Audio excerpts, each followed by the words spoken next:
Hey there, welcome to Curious Minds, the show where we explore how science, stories, and a bit of chaos shape our lives. I'm Neil, and today we're decoding love's new language. Because let's face it, romance in 2025 doesn't sound like it used to. Once upon a time, it was simple. Boyfriend, girlfriend, maybe a mixtape, maybe a letter. Now, it's a jungle of ships. Situationships, ghost ships, and friendship plus undefined. So today, we're unpacking modern dating's greatest hits. Or maybe greatest heartbreaks, with humor, humanity, and just a pinch of science. We've gathered data from Tinder, Bumble, and others, basically trying to get to the truth behind the confusion. This isn't just slang people are throwing around. Behind these words lies a deep behavioral shift, mostly driven by our digital lives, and that crucial feeling of infinite choice. Millions of people right there in your pocket, waiting to be swiped left or right. Let's begin with the one that haunts us all. Ghosting when they just disappear. Picture this. It's late, you're texting someone who seems perfect.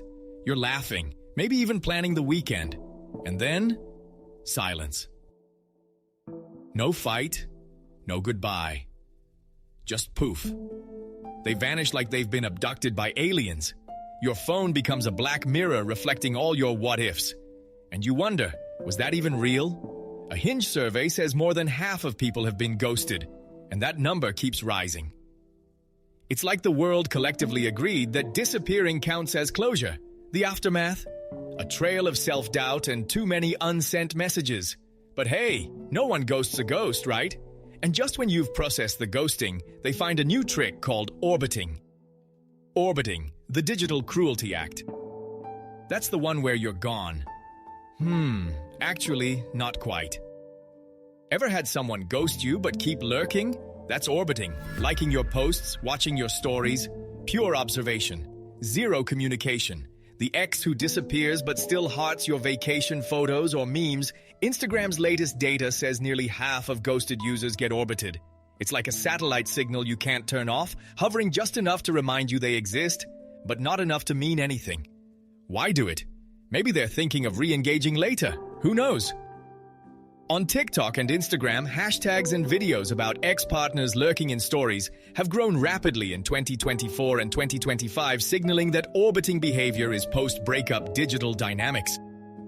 Turns out, orbiting isn't just emotional, it's cultural currency. Sometimes these digital ghosts even come back from the dead. That's called zombieing. Zombieing is like when ghosts return. The undead ex who pops up months later with a casual, "Hey, what's up?" As if the past never happened. You're moving on, and then, ding! Saw this and thought of you. No apology, just resurrection.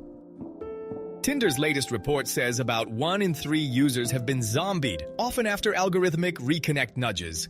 And here's the kicker. Most of them get ghosted again by the same person. It's the Walking Dead of romance, same plot, new episode. Low commitment, repeat heartbreak. Next one is breadcrumbing. It is like keeping hope on a diet. The art of sprinkling flirty crumbs to keep you hooked without ever serving a real meal. Imagine this. You had a great chat last week, and suddenly, "Hey, thinking of you," or a random heart emoji on an old photo. You follow the trail, but it leads nowhere.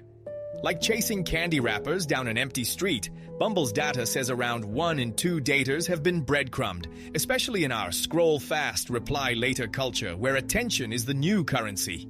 It keeps hope alive, but never fed. If breadcrumbing is an unsatisfying snack, situationships are like a buffet where nobody pays the bill. Situationships are like a comfortable confusion. The favorite of 2025, that fuzzy in-between more than friends. Not quite a relationship. Picture this. You share playlists, inside jokes, maybe even toothbrush space. But when you ask, "What are we?" It's like you've spoken another language, it's comfortable. Until it's confusing. Tinder says roughly 1 in 3 matches end up in situationships. A symptom of infinite choice. Like standing before 100 ice cream flavors and walking away with none. Is it a defensive move? Maybe. After being ghosted or zombied, people might avoid labels to dodge future pain. No titles, no heartbreak. And in Korea, it's not just slang, it's a social mirror. The dating show Heart Signal sparked nationwide debate when contestants drifted for months in on-screen situationships. Viewers loved the tension and hated it, proving we crave clarity even while we glorify mystery. Moving on, next is love bombing. It's that initial sugar rush. The first-week fireworks that make you feel like the main character in a romantic comedy. Non-stop compliments, constant texts, surprise gifts dazzling until the fireworks fade and you're left wondering if it was love or control. OkCupid data says about 1 in 4 daters have experienced love bombing, often from those chasing quick validation. A psychology study shows it can take twice as long to rebuild trust afterward. That kind of manipulation finds its ultimate form in gaslighting. Gaslighting, we are calling it as the funhouse effect, the quiet distortion that makes you question your own memory. You recall the argument one way. They swear it never happened. It's like standing in a funhouse mirror where everything looks off until you start believing the reflection. In 2025, it's gone digital, deleting chats, editing screenshots, even voice clones that rewrite reality. The APA says about 1 in 5 online relationships now involve digital gaslighting. A text psych cocktail that erodes confidence. 1, you're overreacting at a time. Next, catfishing. Love in the age of illusion. The oldest trick in online dating, now upgraded with artificial intelligence. In recent years, multiple reports from China and elsewhere have revealed AI-generated influencers and deepfake personas operating across social platforms. Some of these synthetic profiles post, live stream, and even chat with followers, blurring the line between fiction and reality. Interpol's 2025 cyber fraud update also noted that about 1 in 10 online romances show signs of deepfake involvement, proof that love in the digital age can be beautiful, believable, and entirely synthetic. If the internet now needs verification for digital people, what new standards do we need for real ones? And who sets them? Sorry, in this episode I only ask the hard questions. Oh yeah, this is our next. Cushioning, the safety net of modern love. The secret backup, keeping a just-in-case flirt while you're already in a relationship. Maybe an old flame you keep warm. Imagine texting someone late at night just as a friend while your partner sleeps beside you. It's like keeping a spare tire in the trunk. Except it's made of guilt. Bumble's report says roughly 1 in 4 admit to cushioning. But most end up single once discovered. Because no one wants to be plan B. Last one on the episode is stashing. In fact, we have got more, but frankly, it would be too much. For curious folks out there, check out the sources section to find other terms. We've covered only the popular ones. Back to stashing. It is love under lock and key.